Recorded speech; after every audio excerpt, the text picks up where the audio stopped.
काय काय झालं? कशाला साड्या काढायली? कशाला काढायली? हा मी चालले बाहेर मी. मला का? करायचं इथं. काय झालं? काय झालं? तुम्हाला दिसत नाही काय झाली होती? मला इथं राहायचं आता, पण कंटाळा आलाय अहो. आपण का? का म्हणजे तुम्हाला दिसत नाही का का का तुमचे डोळे फुटलेत? म्हणे काय झालं? अहो लग्नाच्या वेळेस काय बोलले ती, तुला राणीसारखं ठेवीन आणि इथून माझी बरं मोलकारीन केली. तुम्हाला जर कामाला जर बाईच पाहिजे होती ना, तर तुम्ही मग मोलकरीन घे आणायची होती. बायको म्हणून नव्हतं आणायचं.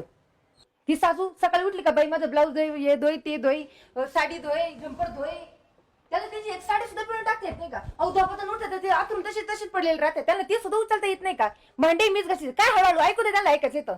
आणि थोडं काय झालं का लगेच तिकडून सासरा लगेच येणार तुमचा बाप. बाई मला ही भाजी नको, मला तीच भाजी पाहिजे, मला हे नको, मला हे चावत नाही, मला तीच पाहिजे, मला भाकर नको, मला चपातीच पाहिजे. आणि तो भात, अहो भात कोणाला गिळत नाही मला सांगा ना. ते भात सुद्धा मिक्सर मध्ये फिरून द्या म्हणतात. म्हणजे किती डोक्याला ताण देतात बरं ते. आणि मला काही आयुष्य बिष आहे का नाही काही, का त्यांच्याच मागं पळत बस आयुष्यभर मी. अहो काम आता ते काही हातभार सुद्धा लावत नाही. मी म्हणत नाही का हातभार लावा म्हणून, नका करू, पण मला पण ताण नका ना देऊ. मी पर रात्री सकाळी 5ला उठते आणि रात्री पर 12ला झोपते, तरी पण झोपले तरी रात्रीचे 1-2 वाजता मला उठवतात. बाई मला पाणी दे, बाई मला गोळ्या दे, बाई माझं आतरून हे नको, मला दुसरं दे, मला पातळ दे, जाड नको. एवढं एवढं नाटकं कोणाचे असतात काय? अहो मी काय काय करायचं? मी मध्ये हातभार नका ना लावू तुम्ही, पण 2 मिनिटं मी शांत बसले तेवढं तर निवांत बसू द्या. ते सुद्धा बसून देते नाही, तिथं उठवतात. त्याच्यामुळे मला नाही राहायचं. तर मी चले माय माहेरी निघून. तुम्हाला जे काय करायचं तुमच्या फॅमिलीसाठी करायचं ते करत बसा. परत माय मागं पण एवढं का म्हणू पण नका घरी चल म्हणून. काम करायला आणले की काय करून आणले काय माहिती. 17 वेळा टुकू नका तुम्ही तुमच्या आई बापासारखं. आणि कायला चालली चाले जीव द्यायला.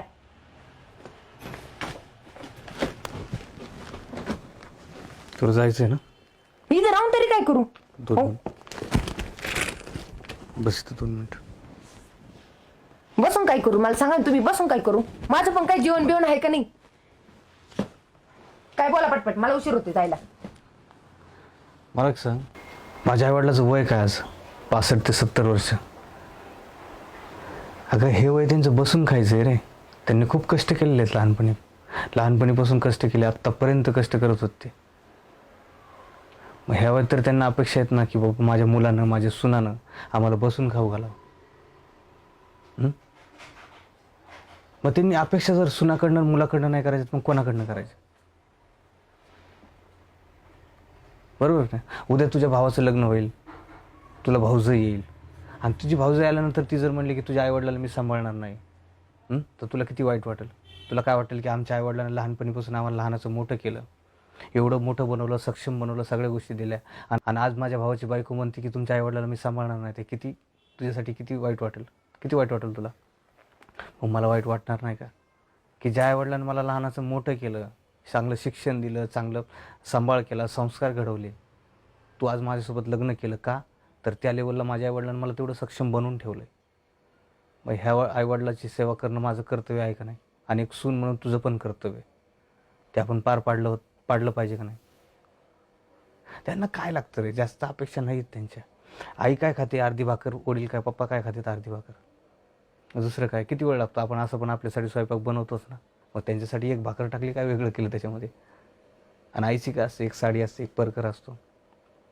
बाबा तर कधीमध्ये 2 दिवसाला एकदा ड्रेस पण बदलतात. मग ते पण खूप जड झाला का तुला?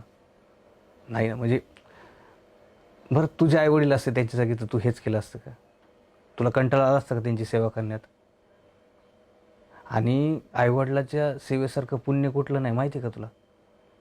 आज तू करशील तर उद्या आपली सून आपलं करेल, माहिती आहे का? हेच चक्र असते. आणि आपण जर आजच टाळाटाळ करतो ना, तर उद्या आपल्याच नशिबी हेच असते. तुला पण उद्या सून झाल्यानंतर तुला पण अपेक्षा असतीलच ना सुनाकडनं की बाई मी लहानपणीपासून, लग्न झाल्यापासून मेहनत करत आली, मी माझ्या सासऱ्याचं केलं, त्यानंतर मुलं लहान होते, लहानाचं वाढवलं मुलांना, मुलं मोठे झाले, लग्न केले, सुना आला. सुनाकडनं अपेक्षा असणच ना बाबा की म्हातारपणी आमचा सांभाळ करावा, आम्हाला चांगलं तिनं खाऊ पिऊ घालावा, व्यवस्थित आमचं काय देखरेख करावं. प्रत्येक सासू आणि सासऱ्याला हेच वाटते, सुनाकडनं ह्या अपेक्षा असतातच.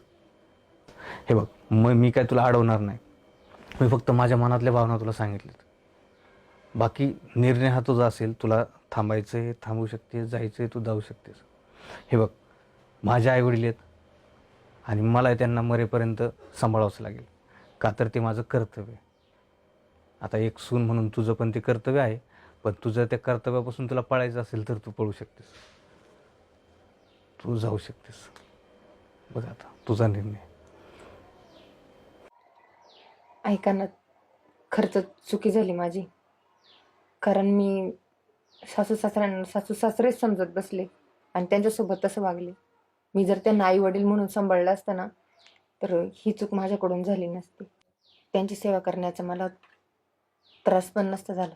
मी जर सासू सासऱ्यांना आई वडील म्हणून जर मानलं असतं ना आणि त्यांच्यासोबत जर तसं वागले असते ना, तर त्यांची सेवा करताना मला त्रास पण नसता झाला आणि त्याचा ताण पण नसता वाटला. खरंच चुकलं माझं. मी नव्हतं तसं वागायला पाहिजे त्यांच्यासोबत. पण हां, इथून पुढे मी नाही वागणार तसं. तर त्यांना आई वडील म्हणूनच त्यांच्यासोबत राहील, त्यांच्यासोबत वागन, त्यांची सेवा करीन आणि त्यांना सांभाळीन पण.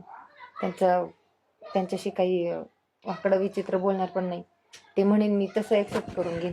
बरं चला, मी चहा टाकते. त्यांचा चहाचा वेळ झाला आणि जर त्यांनी ऐकलं असेल तर मग त्यांची माफी मागते. तुम्हाला करू का चहा? हा टाक ना थोडा.